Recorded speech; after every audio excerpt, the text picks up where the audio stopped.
They were more than aircraft. They were symbols of speed, fear, innovation, and desperation. From the blitzkrieg years of rapid conquest to the collapsing final defenses over a shattered Reich, German aircraft shaped nearly every phase of the Second World War. Some became legends of aerial combat. Others terrorized cities, stalked convoys, carried troops across continents, or pushed aviation into the jet and rocket age. Some were practical machines built for war. Others were brilliant, strange, and almost unbelievable. Together, they formed one of the most diverse and technologically ambitious air arsenals of the war. These are the German aircraft used in World War II. We begin with the full picture. The Luftwaffe entered the war with a force built for speed, aggression, and shock. Its aircraft were designed not just to fight, but to terrify. The screaming dive of a Stuka, the roar of a Bf 109 over burning cities, the shadow of a Condor over the Atlantic. These were deliberate instruments of psychological and physical destruction. But as the war turned, so did the machines. What began as a confident, modern air force ended as a desperate collection of jets, rockets, gliders, and trainers thrown into a battle that could no longer be won. This is every German aircraft that flew in that war. Fighter by fighter, bomber by bomber, and roll by roll. Let's start with fighters and interceptors. Messerschmitt Bf 109. The backbone of the Luftwaffe fighter force from the opening battles to the final days. It flew in every theater, in every phase, and in more variants than almost any other aircraft of the war. Focke-Wulf Fw 190. Heavy-hitting and rugged, the F-Tuple 190 gave Germany one of the most dangerous radial engine fighters of the conflict. When it appeared over France in 1941, Allied pilots were shocked. Focke-Wulf Ta 152. Built for high-altitude interception, the Ta 152 arrived late and in small numbers. But it represented the absolute peak of German piston fighter design. Messerschmitt Bf 110. Originally conceived as a long-range destroyer, the Bf 110 struggled badly in daylight combat over Britain. But it found its true role as a deadly night fighter over Germany. Messerschmitt Me 210. Intended to replace the Bf 110, the Me 210 became notorious for dangerous instability and severe handling problems that cost the lives of its own crews. Messerschmitt Me 410. The Me 410 fixed many of its predecessors' flaws and served as a more capable heavy fighter, bomber-destroyer, and reconnaissance platform. Heinkel He 51. Already outdated by the time World War II began, the He 51 had largely passed from frontline combat into training use before the first shots were fired. Messerschmitt Me 262, the world's first operational jet fighter. Its speed was unlike anything Allied pilots had faced, and it arrived just too late to change the outcome of the war. Heinkel He 162. Built under desperate late-war conditions, the He 162 was a cheap jet interceptor meant to be produced fast and flown by pilots who had barely learned to fly. Messerschmitt Me 163 Komet. The only rocket-powered fighter ever to see operational service. Astonishingly fast and dangerously volatile. It burned its own fuel on the ground as often as in the air. Bachem Ba 349 Natter. A radical vertical launch interceptor built for a last-ditch defense against Allied bombers. It was launched like a missile and recovered, in theory, by parachute. Heinkel He 219 Ahu. A highly advanced night fighter that became one of Germany's most effective tools against Allied nighttime bombing raids. The Luftwaffe never built enough of them. Dornier Do 335 Pfeil. With its unusual push-pull engine layout, one propeller at the front, one at the rear. The Do 335 became the fastest piston-engine aircraft Germany ever put into production. Now, bombers and attack aircraft. Junkers Ju 87 Stuka. The defining weapon of blitzkrieg. Its screaming dive sirens became synonymous with terror in the early war. But once enemy fighters controlled the sky, it became a death trap. Junkers Ju 88. Fast, adaptable, and relentlessly versatile. The Ju 88 served as a bomber, torpedo aircraft, night fighter, and reconnaissance platform. Arguably the most important German aircraft of the entire war. Junkers Ju 188. An improved Ju 88 derivative with better performance and a more advanced cockpit. It served wherever the Ju 88 had gone, doing the same jobs more effectively. Junkers Ju 86. An older bomber design that later found new life in specialized high-altitude reconnaissance roles, flying above the ceiling of most Allied interceptors. Dornier Do 17.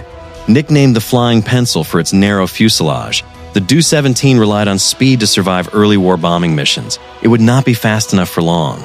Dornier Do 215. Originally intended for export, the Do 215 was absorbed into German service and used heavily in long-range reconnaissance over Britain and the North Sea.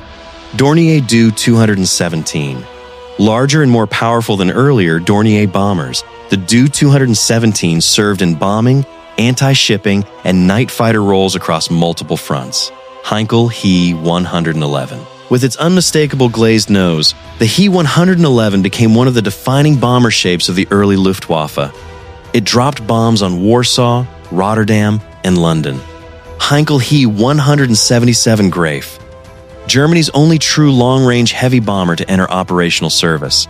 Powerful on paper, but plagued by catastrophic engine fires that earned it a lethal reputation among its own crews. Arado R-234 Blitz, the world's first operational jet bomber.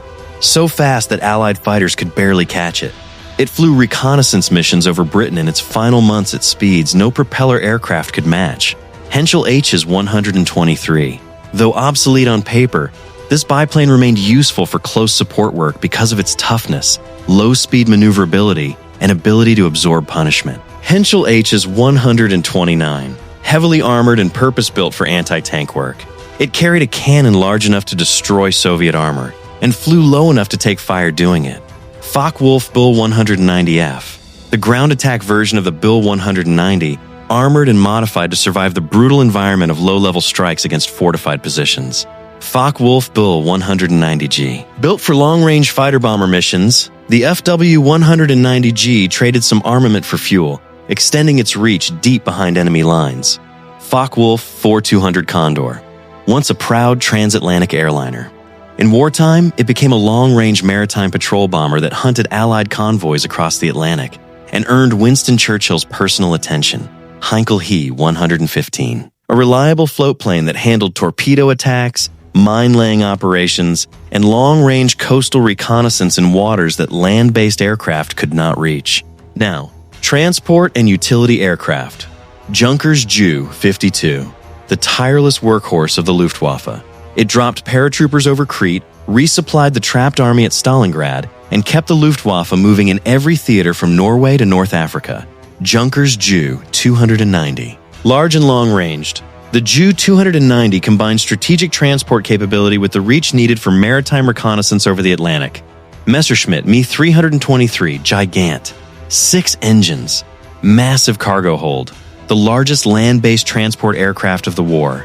Its size made it a deadly target, and Allied fighters destroyed them in numbers over the Mediterranean. Arado R-232. Built with unusual multi-wheel landing gear specifically designed to handle rough and unprepared landing grounds in forward areas. Siebel Psi 204. A light twin-engine transport and trainer widely used for liaison and communication work across occupied Europe.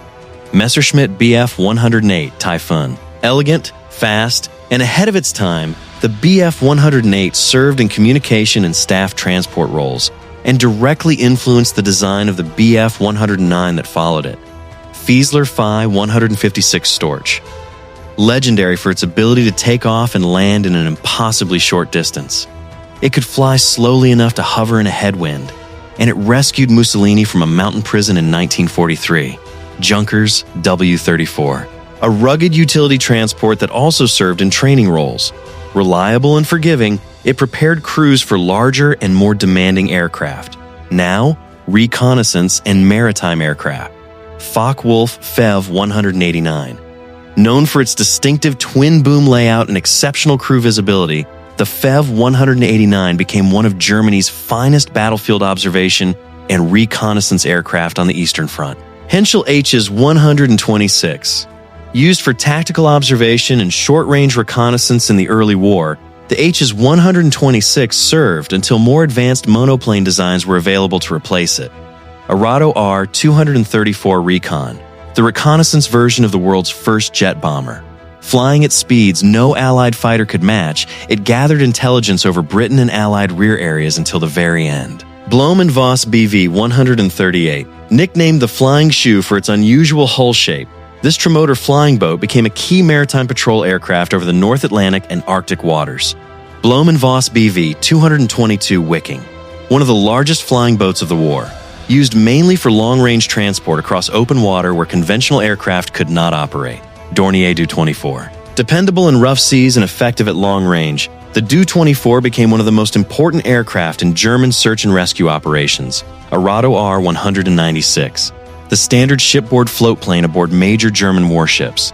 It launched from catapults on cruisers and battleships to scout ahead, spot for gunnery, and patrol coastal waters. Heinkel He 59. This twin-float biplane began in early reconnaissance service and later gained notoriety in covert intelligence activity during the Norwegian campaign. Now, gliders. DFS 230, the aircraft that made silent airborne assault possible. It landed German troops on the roof of the Belgian fortress of Eben-Emael in 1940, and the fortress fell in hours. Gotha Go 242, a large troop and cargo glider used heavily for resupply missions, particularly on the Eastern Front where conventional supply routes were cut or destroyed. Messerschmitt Me 321 Gigant, the largest glider of the war, built to haul heavy equipment or enormous numbers of troops in a single lift. But so massive it required multiple tug aircraft just to get airborne. Now, trainers. Buckaroo 131 Young Man. This agile biplane trainer helped establish the high early standards of Luftwaffe pilot training and produced some of the finest aviators of the early war period. Buckaroo 133 Jungmeister, an advanced aerobatic trainer that refined the skills of Germany's most talented pilots, pushing their control and coordination to the edge of what a piston aircraft could do. Arado R-96, a modern monoplane trainer that introduced student pilots to the handling characteristics and cockpit environment of frontline combat aircraft. Focke-Wulf Fw Stieglitz. Popular, dependable, and widely used.